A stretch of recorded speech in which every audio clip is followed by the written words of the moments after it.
Hello friends, మనం మహాభారతం ద్రోణ పర్వంలో భాగంగా అభిమన్యుడి యొక్క పరాక్రమం గురించి తెలుసుకుందాం. అభిమన్యుడు పద్మవ్యూహం ప్రవేశించగానే అతను తమకు చిక్కిపోయినట్టుగా కౌరవ యోధులు జబ్బలు చరిచి రంకెలు పెట్టి సింహనాదాలు చేశారు. అయితే త్వరలోనే అభిమన్యుడు వారి ఉత్సాహాన్ని నీరు కార్చేశాడు. అతను కౌరవ సేనపై యముడిలాగా పడి నాశనం చేయసాగాడు. అతని దాటికి తట్టుకోలేక కౌరవ సేనలు చెదిరిపోసాగాయి. అది చూసిన దుర్యోధనుడు అభిమన్యుడిపైకి వచ్చాడు. అతనికి అండగా కౌరవ యోధులందరూ వచ్చి పడ్డారు. అభిమన్యుడు అందరితోనూ భయంకరంగా పోరుతూ కర్ణుడు శరీరం దూసుకుపోయేటట్టు బాణంతో కొట్టి శల్యుణ్ణి మూర్ఛపోగొట్టి సుషేషణుడు, దీర్ఘలోచనుడు, కుండభేది అనే యోధులను చంపేశాడు. శల్యుడు తమ్ముడి తల తెగవేశాడు. అర్జునుడికి కృష్ణుడికి తెలిసిన అస్త్రాలన్నీ బాలుడైన అభిమన్యునికి తెలుసును. వాటిని అతను వారితో సమంగా ప్రయోగించగలిగాడు. అతను ఒక్కొక్క యోధుణ్ణి బలి తీసుకుంటుంటే ద్రోణుడు చూస్తూనే ఉండి కూడా అతన్ని ఏమీ చేయలేకపోయాడు. పైపెచ్చు ద్రోణుడు దుర్యోధనుడితో, ఆహా, ఈ బాలుడు ఎంత గొప్పగా యుద్ధం చేస్తున్నాడో చూశావా? వీడు పాండవులకు ఎందులోనూ తీసిపోడు. వీడితో ఎవరు యుద్ధం చేయగలరు? ఎందుకో వదిలేశాడు, కానీ కావాలంటే మన సేనలన్నింటినీ వీడే నాశనం చేయగలడు అన్నాడు. ద్రోణుడాడిన ఈ మాటలు దుర్యోధనుడికి శూలాల్లాగా గుచ్చుకున్నాయి. అతను వెటకారంగాను కోపంగాను నవ్వుతూ కర్ణ, దుశ్శాసన, శల్య, బాహ్లికాది యోధులతో, పాపం ఈ బ్రాహ్మణుడికి అర్జునుడి కుమారుడైన ఈ కుర్రకంకును చంపే ఉద్దేశం లేనట్టుంది. ఆ పని మీరైనా వెంటనే చెయ్యండి అన్నాడు.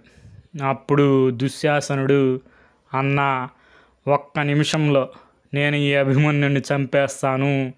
ఆ వార్త విని కృష్ణార్జునులు కుమిలి చస్తారు. వారు చావుతో పాండవులు ఆత్మహత్యలు చేసేసుకుంటారు. నీకు శత్రునాశనం అవుతుంది అంటూ అభిమన్యుడి పైకి వెళ్ళాడు. అభిమన్యుడు ఒక్క బాణాన్ని చెవిదాకా లాగి దుశ్శాసనుడు రొమ్ము చీలేలాగా కొట్టాడు. దుశ్శాసనుడు మూర్ఛపోయాడు. అతని రథసారథి రథాన్ని తొలగించి తీసుకుపోయాడు. అది చూసి పాండవ యోధులు సింహనాదాలు చేశారు. కర్ణుడికి కోపం వచ్చింది. అతడు బాణాలు వేసుకుంటూ అభిమన్యుడి పైకి వెళ్ళాడు. అభిమన్యుడు ఒకే బాణంతో కర్ణుడి ధ్వజాన్ని, చేతిలోని బాణాన్ని కూడా నిర్మూలించి అతన్ని అసహాయుని చేశాడు. కర్ణుడికి అండగా అతని తమ్ముడు వచ్చేసరికి అభిమన్యుడు ఒక్క బాణంతో వాడి తల తెగిపడేలాగా కొట్టాడు. కర్ణుడు తన తమ్ముడిని చూస్తూ ఏడుస్తూ ఉండగా అభిమన్యుడు అతన్ని, అతని సైన్యాన్ని తరమనారంభించాడు. కౌరవ సేన కంగారు పడి రెండుగా చీలి చెరొక దిక్కు పారిపోసాగింది. ఇక అభిమన్యుడు సాగించిన వధకు అంతులేదు. అలా శత్రు నిర్మూలన చేస్తూ ముందుకు వెళ్ళే అభిమన్యుడికి రక్షగా ధర్మరాజు, భీముడు, సాత్యకి, నకుల సహదేవులు, దుష్టధుమ్నుడు, విరాటుడు, ద్రుపదుడు వారి వారి సేనలు ముందుకు వచ్చాయి. వారిని అందరినీ ఆనాడు సైంధవుడు అడ్డగించి ఆపగలిగాడు. దీనికి ఒక కారణం ఉన్నది. ధృతరాష్ట్రుడికి అల్లుడైన ఈ సైంధవుడు ఒకప్పుడు ద్రౌపదిని బలవంతాన్ని ఎత్తుకుపోవడానికి ప్రయత్నించి భీముడి చేత పరాభవించబడి పరమేశ్వరుని గురించి తపస్సు చేసి శివుణ్ణి ప్రసన్నం చేసుకొని ఒక్క అర్జునుడు తప్ప మిగిలిన పాండవులందరినీ యుద్ధంలో వారించేలాగా వరం పొందాడు. ఆ వరం ఈనాడు అక్కడికి వచ్చింది. అభిమన్యుడు కౌరవ సేనలను ఎలా చికాకు పరిచాడో సైంధవుడు పాండవ సేనలను అలా చికాకు పరిచి తరిమి కొట్టాడు. అభిమన్యుడు మాత్రం ఒంటరిగా కౌరవ సేనలను నిర్మూలించుతూ తనతో తలపడిన యోధులందరినీ ఓడించుతూ ముందుకు సాగాడు. వృషసేనుడు అనేవాడు సారథను పోగొట్టుకొని ప్రాణాలతో తప్పించుకు పారిపోయాడు. ఇనప కవచం ధరించి వచ్చి వాసతీయుడనేవాడు అభిమన్యుడి చేతిలో చచ్చాడు. ఎందరో యోధులు అభిమన్యుడి పైకి పోయి మళ్ళీ వెనక్కి తిరిగి రాకుండా అతనికి బలి అయిపోయారు. ఇలా పోయిన వారిలో శల్యుడి కొడుకు రుక్మరథుడు ఒకడు. ఇది చూసి రుక్మరథుడి మిత్రులైన రాజకుమారులు అభిమన్యుడిపై కలబడ్డారు. అంతమందిని ఒక్కసారి ఎదుర్కోవడానికి గాను అభిమన్యుడు గాంధార్వాస్త్రం ప్రయోగించి వారికందరికీ భ్రమ కలిగించి అనంతరం వారినందరినీ వందల సంఖ్యలో చంపాడు. ఈ దారుణ హత్యాకాండ చూసి కోపంతో దుర్యోధనుడు అభిమన్యుడితో తలపడి ఒక్క క్షణం పాటు మాత్రం యుద్ధం చేసి అభిమన్యుడి దెబ్బలకు తాళలేక పారిపోయాడు. యుద్ధంలో తెరిపారా చూడడానికి వీలు లేకుండా ఉన్న అభిమన్యుడిపైకి ద్రోణుడు, అశ్వత్థామ, బృహద్బలుడు, కృపుడు, కృతవర్మ, కర్ణుడు మొదలైన వారు ఏకమై బయలుదేరారు. లక్ష్మణుడు అభిమన్యుడితో తలపడ్డాడు. తన కొడుకు అండగా దుర్యోధనుడు వెంట వచ్చాడు. ఇద్దరికీ కొద్దిసేపు భయంకరమైన యుద్ధం జరిగింది. చివరకు అభిమన్యుడు లక్ష్మణ కుమారుడి తల తెగవేశాడు. దుర్యోధనుడు శోకాగ్రహాలను పట్టలేక ఒరే వాణ్ణి చంపేయండి అని గట్టిగా అరిచాడు. ఈసారికి మిగిలిన యోధులు చేరువకు వచ్చారు. సైంధవుడు తాలూకు యోధులు కూడా వచ్చి చేరారు. అందరూ కలిసి తనతో యుద్ధం చేస్తున్నప్పటికీ అభిమన్యుడు వారిలోని క్రాధాపుత్రుడు అనేవాని చంపేశాడు.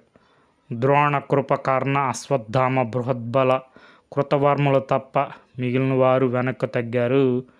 ఈ 6 అభిమన్యుడిని చుట్టుముట్టారు. అభిమన్యుడు ఇంతమంది పైన బాణవర్షం కురిపిస్తూనే దుర్యోధనుడు తమ్ముల్లో ఒకడైన బృందారకుడు అనేవాని చంపేశాడు.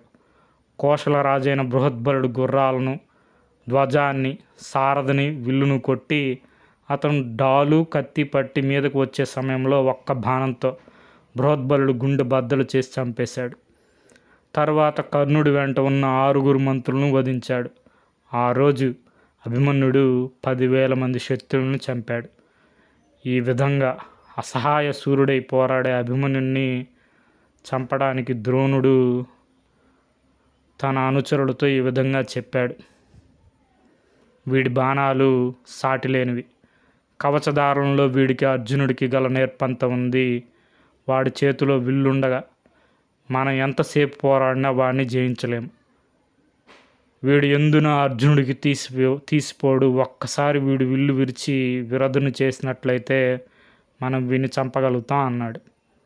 ఒక్కసారిగా అందరూ తమ తమ పనులు నిర్వర్తించారు. కర్ణుడు అభిమన్యుడు విల్లు కొట్టేశాడు. భోజుడు అతని గుర్రాలను చంపాడు. కృపుడు సారథిని చంపాడు. మిగిలిన వారందరూ అభిమన్యుడిపై బాణవర్షం కురిపించారు. అభిమన్యుడు డాలు, కత్తి పట్టి కూడా ఎంతో ప్రతాపం కనబరిచాడు. ఆ స్థితిలో కూడా అతను ఎవరు పైకి దూకుతాడో అని అందరికీ హడలుగానే ఉన్నది. ద్రోణుడు అతని చేతిలోని కత్తిని బాణంతో కొట్టాడు. అదే సమయంలో కర్ణుడు డాలుని ఎగరగొట్టాడు. అభిమన్యుడు తోక తొక్కిన పులిలాగా ఒక చక్రం తీసుకొని ద్రోణుడి పైకి లంఘించాడు. అతని శరీరం అంతా రక్తంతో తడిసి ఉన్నది. ఆ చక్రాన్ని కౌరవ యోధులు తమ బాణాలతో ముక్కలు ముక్కలుగా కొట్టేశారు. అభిమన్యుడు ఒక గద తీసుకొని అశ్వత్థామ రథపైకి వెళ్ళేసరికి అశ్వత్థామ 3 అడుగులు వెనక్కి వేశాడు. అభిమన్యుడి గదతో అతని గుర్రాలను, సారథిని చంపాడు. శకుని తాలూకు యోధులను 78 మందిని చంపాడు. 7 కైకేయ యోధులను చంపాడు. దుశ్శాసనుడి కొడుకు రథంపైకి వెళ్ళాడు. దుశ్శాసనుడి కొడుకు మండిపడి ఒక గద తీసుకొని అభిమన్యుడితో కలియబడ్డాడు.